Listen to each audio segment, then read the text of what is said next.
여러분 안녕하세요. 생각남 ETF입니다. 이번 한 주는 정말로 시장이 굉장히 좋았던 한 주였는데요.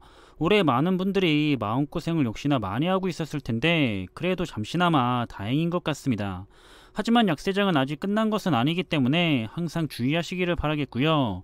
그럼 이번에도 국내 주요 ETF들의 성과를 정리해보면서 현재 전체적인 시장의 흐름과 성과들에 대해 한번 살펴보겠습니다. 그럼 한 주의 마지막이었던 지난 11일이죠. 국내에 상장되어 있는 주요 ETF들의 성과에 대해서 한번 정리를 하자면 먼저 환율의 변동에 대해서는 굉장히 많이 내려갔습니다.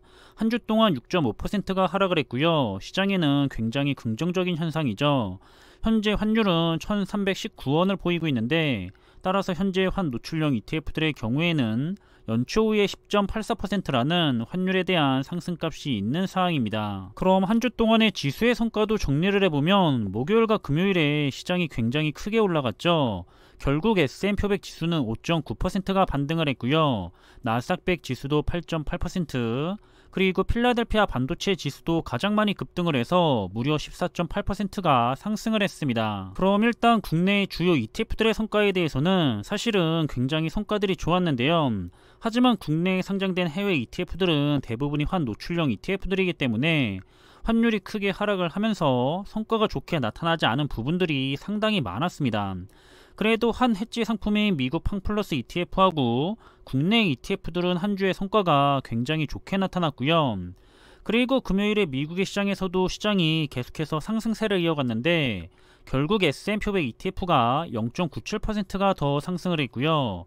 나스닥 100 ETF도 1.82%가 더 상승을 하면서 마무리했기 때문에 다가오는 월요일의 국내 시장은 기분 좋게 상승의 흐름으로 한 주를 시작하게 될 거라 생각이 됩니다. 그럼 고점 대비 하락률을 살펴보자면 현재 S&P 500 ETF는 9%가 하락해 있고요.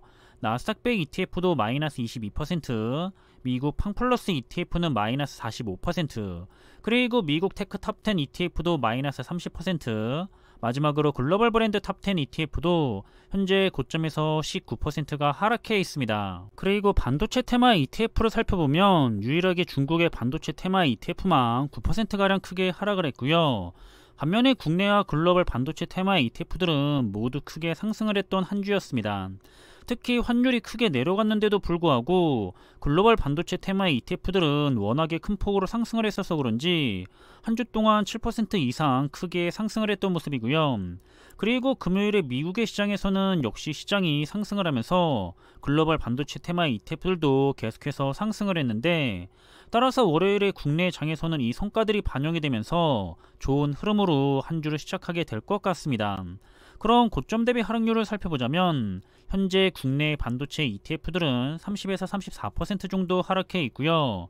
가장 중요한 글로벌 반도체 ETF들은 마이너스 25에서 26%, 그리고 중국의 반도체 ETF도 현재 고점에서 36%가 하락해 있습니다. 다음 살펴볼 부분은 미래자동차와 관련된 국내 ETF들인데요. 이 분야들은 한 주 동안에 국내 ETF들은 흐름이 좋았지만 글로벌과 중국 테마 ETF들은 아쉽게도 성과가 좋지 못했습니다.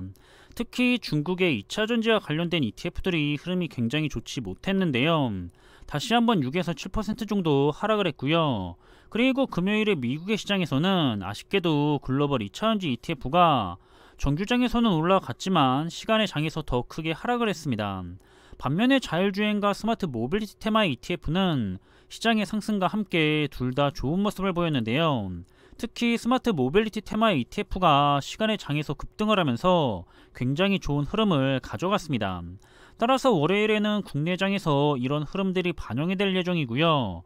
그럼 현재 고점 대비 하락률을 살펴보자면 국내 2차전지를 대표하고 있는 타이거 2차전지 테마 ETF가 15%가 내려가 있고 중국을 대표하고 있는 차이나 전기차 ETF는 마이너스 34%, 그리고 글로벌 2차전지 ETF는 마이너스 16%, 글로벌 자율주행 테마의 ETF도 마이너스 20%, 마지막으로 미국의 스마트 모빌리티 테마 ETF 역시 현재 고점에서 40%가 하락해 있습니다. 다음은 메타버스와 클라우드, 사이버 보안, 그리고 혼합 테마와 관련된 국내 ETF들인데요.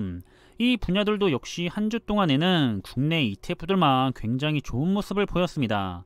국내 메타버스 테마 ETF들하고 국내 혼합 테마 ETF들이 전부 크게 상승을 했고요. 그리고 금요일에 미국 시장에서는 글로벌 메타버스와 클라우드 그리고 사이버 보안 테마의 ETF가 그래도 시장의 상승과 함께 좋은 상승장을 가져갔고요. 역시나 이 흐름들은 월요일에 국내장에서 관련 있는 테마 ETF들에게 반영이 될 예정입니다. 그럼 현재 주요 ETF들의 고점 대비 하락률을 살펴보자면 글로벌 메타버스 ETF가 39에서 42% 정도 내려가 있고요.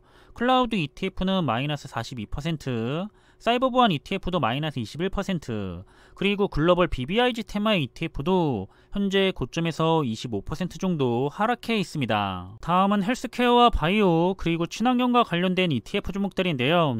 여기서는 좋지 못한 성과를 가져간 부분이 많이 보이고 있는데 그래도 수소와 물 테마 ETF들이 괜찮은 흐름을 가져갔던 한 주였고요.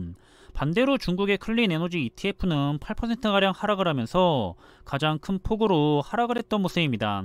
그리고 금요일에 미국장은 미국의 클린 에너지 ETF와 탄소 배출권 ETF가 모두 상승을 하면서 마무리했기 때문에 역시나 월요일에는 이런 흐름들이 국내장에서 반영이 될 거고요. 그럼 상대적으로 고점 대비 하락률이 현재 크게 잡혀있는 ETF들을 살펴보자면 아리랑 수소 테마의 ETF가 35% 정도 하락해 있고 KB스타 수소 테마의 ETF 역시 마이너스 26%, 그리고 탄소 배출권 ETF들이 현재 고점에서 24% 정도 하락해 있습니다. 그럼 마지막으로 살펴볼 분야는 가치주 ETF와 함께 명품과 배당, 중국, 그리고 미국의 ETF 산업에 투자를 하는 ETF들인데요. 이 분야들은 배당과 중국 테마의 ETF들은 하락을 했고요. 반대로 가치주와 명품 그리고 미국의 ETF 산업에 투자를 하는 ETF들은 좋은 흐름을 가져갔던 한 주였습니다. 그리고 금요일에 미국의 시장에서는 역시 가치주 ETF와 배당주 ETF들이 시장의 상승과 함께 모두 괜찮은 흐름으로 한 주를 마무리했던 모습인데 따라서 관련된 테마의 ETF들은 월요일에 국내장에서 역시나 괜찮은 흐름을 보일 것으로 생각이 되고요. 그럼 마찬가지로 고점 대비 하락률에 대해서 상대적으로 많이 내려가 있는 테마의 ETF를 살펴보자면 명품 테마의 ETF가 22% 정도 내려가 있고 중국의 과창판 ETF도 마이너스 24%, 그리고 중국의 항생테크 ETF가 63% 정도의 큰 하락률을 여전히 투자자들에게 보이고 있습니다. 그럼 이렇게 이번에도 주요 ETF들의 흐름들을 정리를 했는데요. 투자를 하고 있거나 관심 있는 종목들에 대해서 꾸준하게 모니터링을 하는 데 도움이 되었으면 좋겠고요. 그리고 전문가들은 연말까지는 계속해서 괜찮은 흐름을 가져갈 거라 많이들 예상을 하고 있는데요. 시장의 예상처럼 당분간은 좋은 흐름을 이어가기를 한번 기대해보고 싶고요. 그럼 이번 영상의 내용은 여기서 마무리하겠습니다. 저는 다음에 더 좋은 정보들을 가지고 다시 찾아뵙겠습니다. 감사합니다.